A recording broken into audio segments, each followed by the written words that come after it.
বড়দিনকে ঘিরে বাংলার চার্চগুলো সেজে উঠেছে উৎসবের সাজে। একদিন পরেই চারদিকে থাকবে আলোর রোশনাই।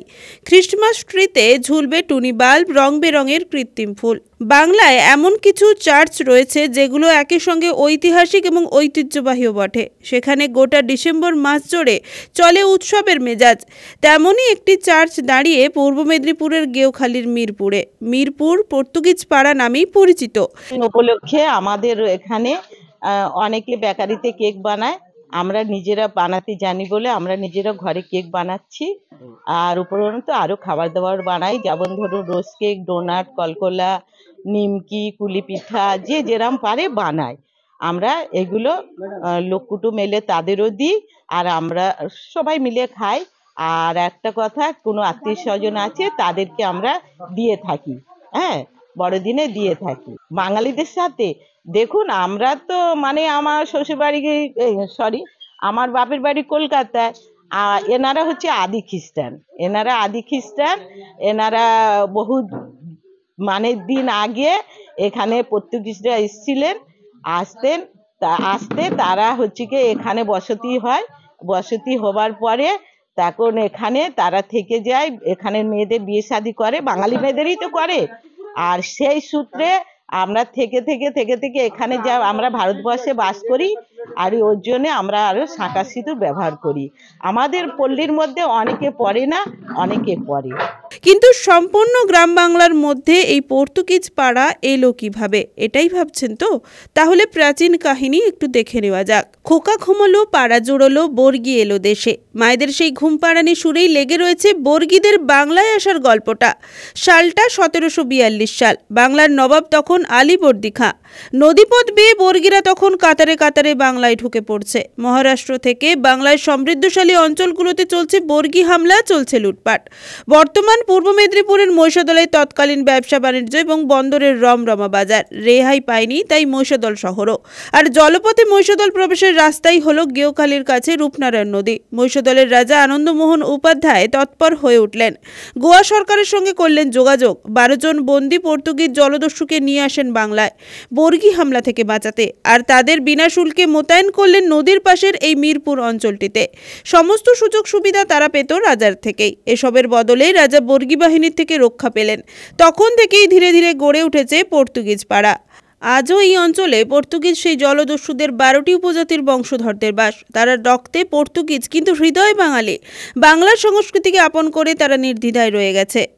আমরা জানি যে আজ থেকে প্রায় 350 বছর আগে 17শো শতাব্দী নাগাদ আমাদের রানী জানকী গর্গ উনি তার রাজকার্য পরিচালনার জন্য পর্তুগাল থেকে 12 জন পর্তুগিজকে নিয়ে এসেছিলেন এবং তাদের স্থায়ীভাবে বসবাস করার জন্য এই গেওখালির মিরপুর এই ছোট্ট গ্রামেতে 100 বিঘে জমি প্রদান করেছিলেন, যাতে তারা স্থায়ীভাবে বসবাস করতে পারে।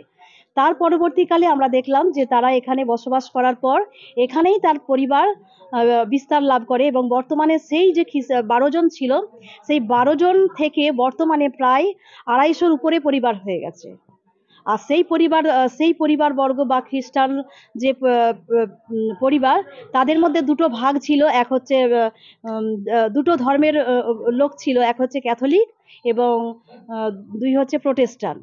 ক্যাথলিক ধর্মাবলম্বী যারা, তারা হচ্ছে যিশুকে এবং মেরিকে মানে, কিন্তু প্রোটেস্টান্ট যারা, যেটাকে আমরা সিএনআই বলে চার্চ অফ ইন্ডিয়া বলে মানি, সেখানে শুধু যিশুকে মানা হয়, মেরিকে ওখানে মানা হয় না। 24শে ডিসেম্বর রাত 12টায় উপাসনালয়ে একত্রিত হন সবাই। চলে বাইবেল পাঠ, যাকে খ্রিস্টের জাগরণ বলা হয়। পরদিন ভোরে ক্যাসিও এবং ড্রাম সহযোগে শুরু হয় মিশা গান। সেখানে আমাদের ঠিক 24 তারিখ রাত 10টার সময় আমাদের ক্যারল সিঙ্গিং হয়। সেখানে কি হয় না, যিশুর যে জন্মবার্তা আমরা বাড়ি বাড়ি ঘোষণা করি। তারপরে ঠিক 12টার সময় আমরা যিশুর জন্ম কাহিনীকে, যিশুর যে জন্ম হয় সেটা আমরা চার্চে এটা উদযাপন করি প্রেয়ারের দ্বারা। হ্যাঁ, বড়দিন উপলক্ষে দেখুন, বছরে আমরা এই বড়দিনকে আমাদের সবচেয়ে বড় একটা উৎসব বলে মনে করি, কারণ এই দিনটা আমাদের কাছে একটা বিশেষ আনন্দের দিন, যে জগতের মুক্তিদাতা পরিত্রাতা প্রভু যিশুর জন্মদিন। তাই এই জন্মদিন শুধু সারা বিশ্বের ইতিহাসের, সারা বিশ্বের কাছে নয়, এই যে ছোট্ট এই যে মিরপুর যে আমরা গ্রাম, এখানে একটা ছোট্ট আমরা মনে করি ছোট্ট জেরুজালেম এটাকে মনে করি। আর সেই মনে করেই এখানে যিশুর জন্মদিনকে খুব আড়ম্বরের সাথে পালন করে থাকি। আর এই ৮ দিন ভরে আমাদের প্রথম দিন আমরা আমাদের বাইবেলের উপরে কিছু কালচারাল বাইবেলের যিশুর জন্ম কাহিনীকে নিয়ে আমরা অনুষ্ঠান করি। তার পরবর্তীকালে ২৬ থেকে ১ তারিখ পর্যন্ত পয়লা জানুয়ারি পর্যন্ত আমাদের ৮ দিনের বিভিন্ন সাংস্কৃতিক অনুষ্ঠান থাকে। আর সেই অনুষ্ঠানে আগের থেকে তুলনামূলকভাবে এখন সেই অনুষ্ঠানকে কেন্দ্র করে দুটো চার্চ পরিদর্শনের জন্য বিভিন্ন জায়গা থেকে বিভিন্ন লোক প্রচুর আসেন, যেটা আমাদের কাছে সত্যিই খুব আনন্দের বিষয় হয় যে এটা শুধু আমাদের একার অনুষ্ঠান হয় না, কিন্তু আমাদের জেলা জুড়ে সকলেরই একটা আনন্দের একটা দিন হয়ে থাকে, যেখানে সব মানুষ এখানে আসতে পারে। তবে এদের বাদ্যযন্ত্রে বাংলার সংস্কৃতির ছাপ পড়ে গিয়েছে, তাই খোল খড়তালও বাজানো হয়, বের হয় নগর কীর্তন, চলে কেক বিতরণ। এখানে একদম 25-এ মানে 24 তারিখ দিয়ে শুরু হয়ে যায়, যেন এটা হচ্ছে কি মানে আমাদের আদি খ্রিস্টান এখানে বাস করে। আর আমরা বড়দিন উপলক্ষে নভেম্বর মাস পড়ার দিয়েই আমরা শুরু হয়ে যায় আমাদের বড়দিনের উপলক্ষে পরিষ্কার করা, ঘরদোর পরিষ্কার করা, নাতানতি দেওয়া, গুছানা, মার্কেটিং করা, সব শুরু হয়ে যায়। হ্যাঁ, তারপরে যখন প্রেয়ার সমাপ্ত হয় ভোরবেলা আমাদের কীর্তন বেরোয়, যে কীর্তনের মধ্যস্থতায় আমরা আমাদের পল্লীর বিভিন্ন জায়গাতে সেই জন্মবার্তা আমরা ঘোষণা করি।